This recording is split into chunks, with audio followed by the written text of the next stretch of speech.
Usher and Pipeman on W4CY Radio.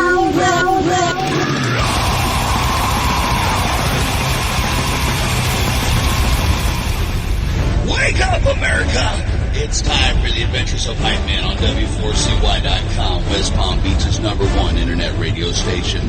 Here's your host, the Pipeman. You must accept this fate with grace and dignity.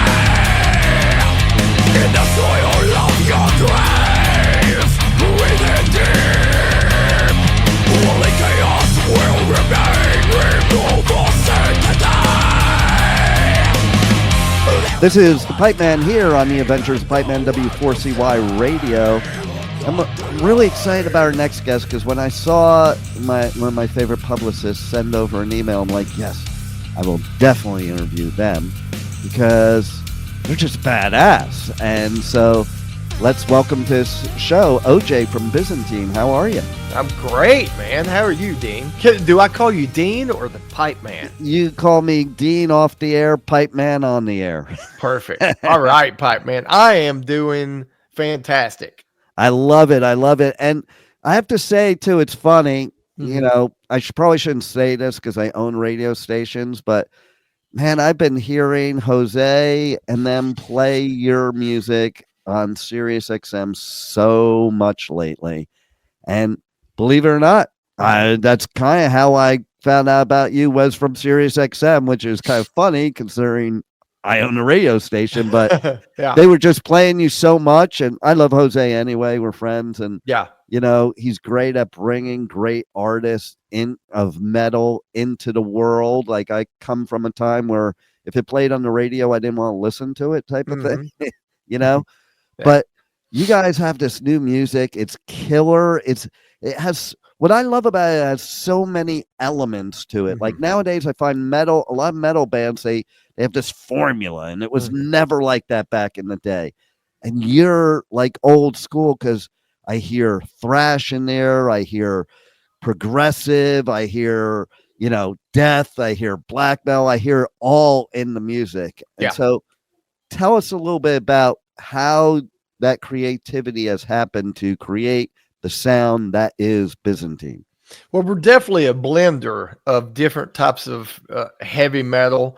You know, we've been doing this thing with Byzantine for 25 years. And when we started, we were in our late 20s, early 30s. So we were already older seasoned cats at that point. But when we formed Byzantine, I made sure that all the members were very eclectic and songwriters of their own right. So we always brought in different elements and mashed it together to form the Byzantine sound. I feel like today we might lose a lot of the one-trick listeners who like their metal either this or that. We're going to lose them because we're coming from all different angles, and we've always been that way. When we first started, everyone said we sounded like a mash of Testament, Pantera, Meshuggah, and Opeth. I could definitely see all that. And I'll even throw in there, I heard a little Dave Lombardo in one of your songs. Yes. So since, you know, over the last 25 years, we've just added more of our influences, because then we got to a point where we were like, I don't give a fuck. You know, I want to have a section that sounds like Whitesnake. Let's do it. So, yeah. So right now it could be, you could hear Mastodon, you could hear Pink Floyd, but the goal is to make it not sound forced, to sound like just a creative mix of 4 or 5 guys. And luckily that has turned into the Byzantine sound. And I think that's cool about a lot of bands nowadays that do have, like you said, it's a blender. Like when all the different band members bring something different to the table. Because again, to me, that goes to old school, like Slayer. Okay. So Dave and Jeff were punks. Yep. And Kerry was a metalhead, and Tom didn't even know what metal was till Slayer, you know? So you're right. And then you just create this sound that nobody else can copy, you know? Right. And then all of a sudden, later on, bands, they just try to emulate that instead of being their own creative force. Yeah, totally. Every band that has really good musicians could come up with their own unique organic sound, but it's really fucking hard, and sometimes it takes years. But you've been riding that for like 25 years. 25 years. Yeah, we knew, Pipeman, right from our debut, we knew we wanted to sound different and be eclectic. And we also knew it might take us a longer time to break through by doing that. But if we was like, let's just stick the course. The music is the most important part of this. The live show, the merch, everything else comes secondary. Maybe it might take 30 years before we break through, but we do have our own sound, and it's fun. All our OG fans, they would get mad at us if we started becoming formulaic. They would get mad. So I don't blame them. I would too. Yeah. And then, for the first time ever, you're a 5-piece. Tell me how that happened. Cause that takes like a change of philosophy sometimes. Yeah, completely. It changes every way you look at the band, all the way down to like lodging, how you're going to get to shows, managing more, you add another wife into the fold. Yeah. So, for 25 years, I have been the front man, the Mustaine, the Hetfield. I've played guitar and sang, but I've always felt like I've held the band back to some extent because I'm an okay singer and I'm an okay guitar player. But when I do them both together, I feel like I'm not even okay. And I've always thought if I could just sing or just play guitar, maybe it would make the band better. So the opportunity arose to ask back in our original guitar player, Tony Rohrbough. He was on the first 4 albums, and he was very instrumental in developing the Byzantine sound. A lot of it comes from him. So we asked him to come back, and we retained the guy who took his job. So now both of them are in the band, which is very unique. Normally you bring the old guy back, you kick the new guy out. Right. Yeah.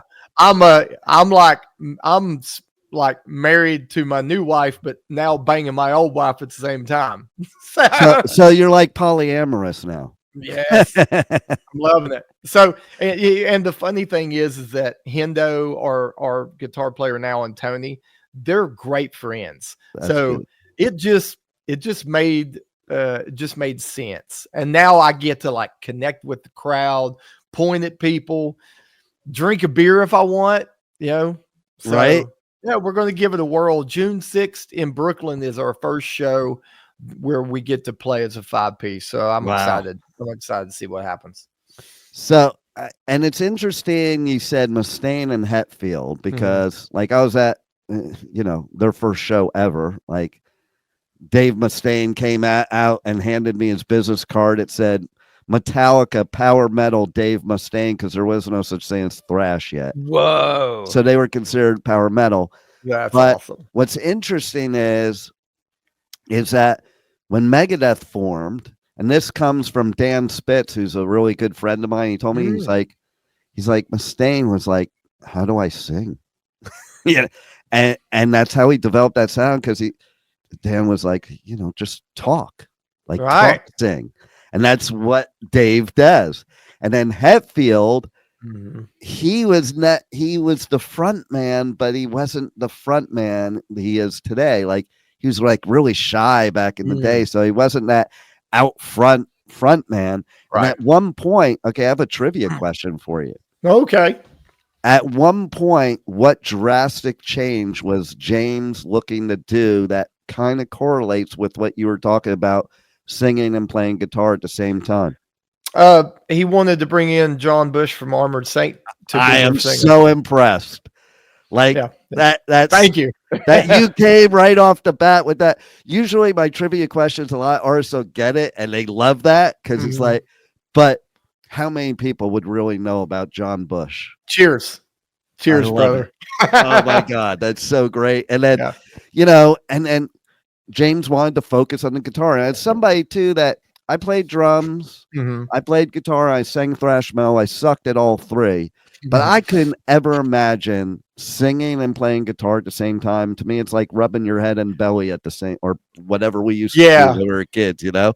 Like, it would be so hard to me to focus on one or the other. It's like, it's extremely difficult. And as you well know, you've listened to our band, that our music isn't four on the fourth floor. There's different time changes. There's Meshuggah style polyrhythms.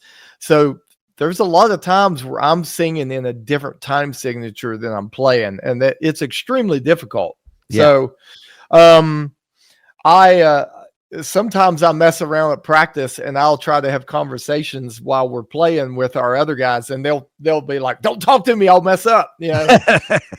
But I just think that maybe I could be a better frontman and have a better live show experience if I can just connect with the crowd. So we're going to give it a whirl, but that does not mean that I won't ever put the guitar on. We might do a 3 guitar thing. I could see that too. Yeah. Your latest single, I could see 3 guitars in that. Like that gave me like a Dream Theater vibe. Yeah. We always have harmonies and some cleans and ethereal stuff going on. So I might pull the guitar out and be able to play that stuff live where before it would have been removed, Yeah, totally. So, yeah, we'll try it. So what was that one moment in time in your life where it just hit you like a brick wall that this is what I need to do for the next 25 years or however long? To be honest, when it came to metal, I was in junior high and I spent the night with a friend of mine who had a broken down bus in the back of his yard, and he would go back there and smoke weed. And I went back there to smoke cigarettes with him, and he had a Walkman and played me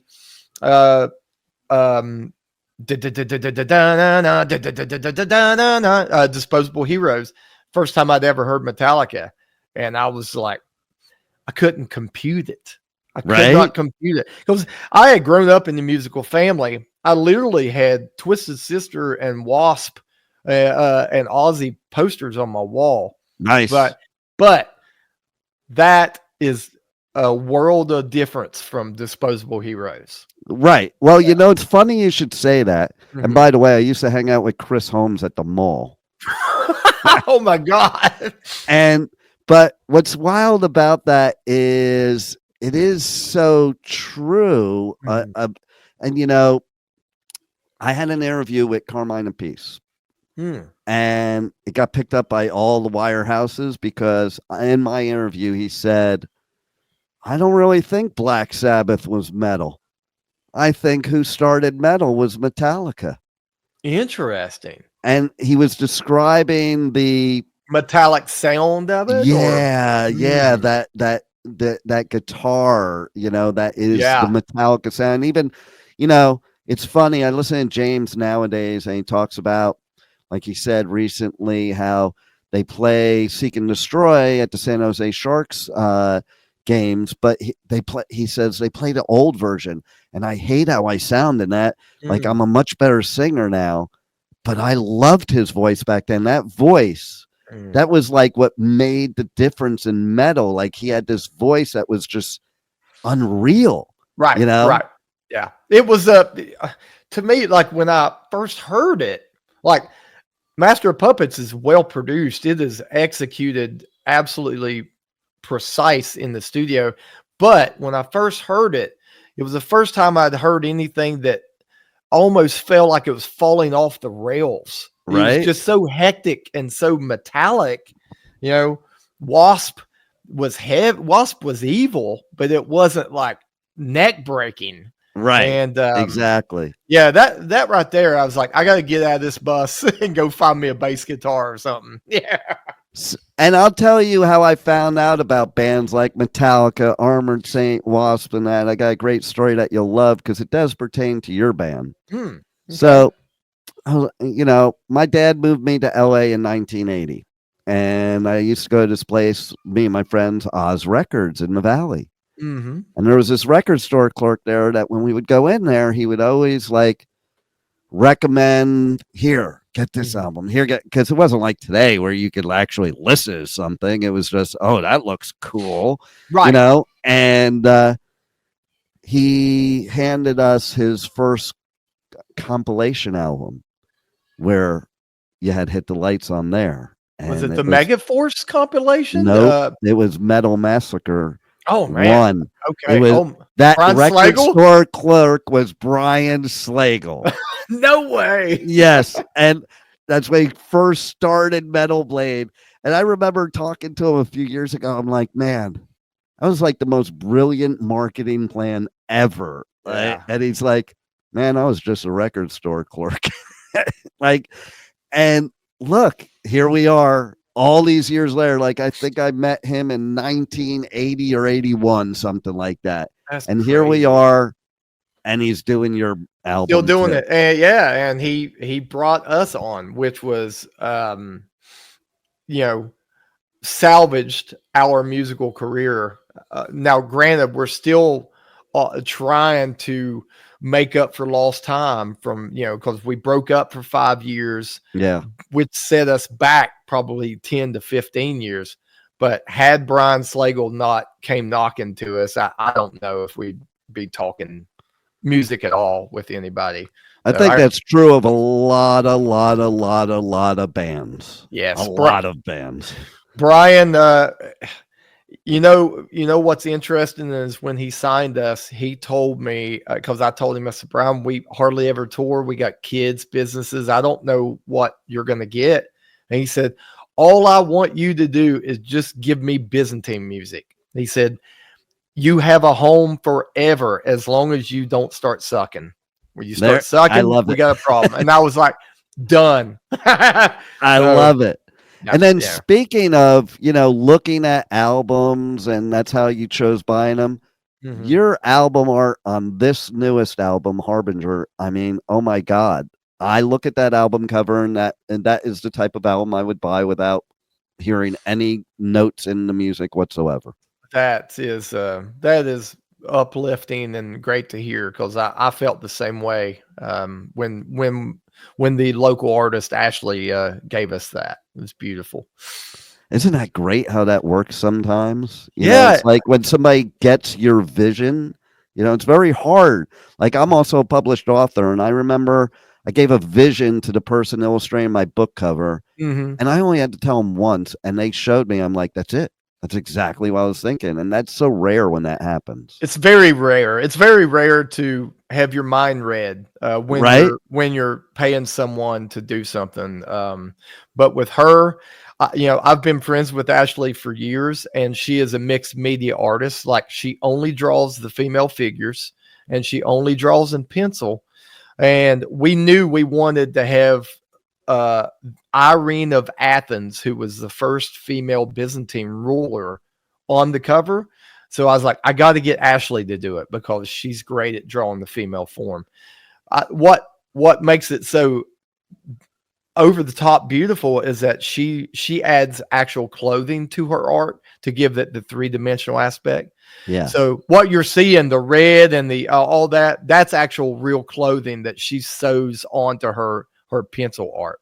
That's so cool. The headdress is all real jewels, and then we had to get a photographer to take a photograph and not lose the 3D aspect. So I love it. Yeah, when I saw it on the CD, I was like, this is exactly what would draw some kid to pick it up, because they don't know what it sounds like. They 100%. 100%. So I'm glad you said that. So tell everybody how they can reach out to you guys on socials, on the web, how they can check out your live shows, get the new music, buy your merch, all that good stuff. Sure. The easiest way would be to go to metalbladerecords.com and search under B for Byzantine. They have a lot of links there for our music. you can also go to our standalone website, which is Byzantine WV, which stands for West Virginia. So ByzantineWV.com. That is our website. You can see our merchandise page. You can see our show page. You can see all our socials, Patreon, Instagram, Facebook. They're all linked right there. That's the easiest way to follow us if you want to become an instant hardcore Byzantine fan. I love it. And your newest single, I feel like that. I feel like it pertains to me today. The unobtainable sleep. Yeah, you may need to take some melatonin so you can obtain that. I know, right? Yeah, before I go out again and don't sleep again. No shit. Yeah. Well, do you have any final words you want to leave our listeners with that we haven't covered yet? No, other than I really am grateful for all of you guys interested in speaking to me about the band. And for anyone out there who's never heard us, please give this new album a listen. All our albums I am happy with, but this one I am particularly enamored with, because it's been 8 years since we've released an album. And a lot of times 8 years removed, you write something that's, not good, or you lose it. I feel like we still have a lot of gas left in our tank 25 years in. I love it. Give us a chance. I always wonder about artists that are around for a long time. Like, man, how do they keep coming up with new music? But I think for you, it's kind of like you had said something about you've ridden the struggle bus to finally get to the sound that you really wanted it always to be. Yeah, we, I never would have thought we'd be together 25 years, and especially still kind of struggling to break through. I feel like we're the West Virginia version of Anvil, that at any day, maybe something great's going to come. We just can't quit. And as long as we still produce top shelf heavy metal, I think there's still a chance that we can maybe break through and start gaining the fan base and exposure that we would love to have. So I think you definitely will, because not only is it, in my opinion, great metal, but it's great musicianship. Thank you. I appreciate it. And that counts even more.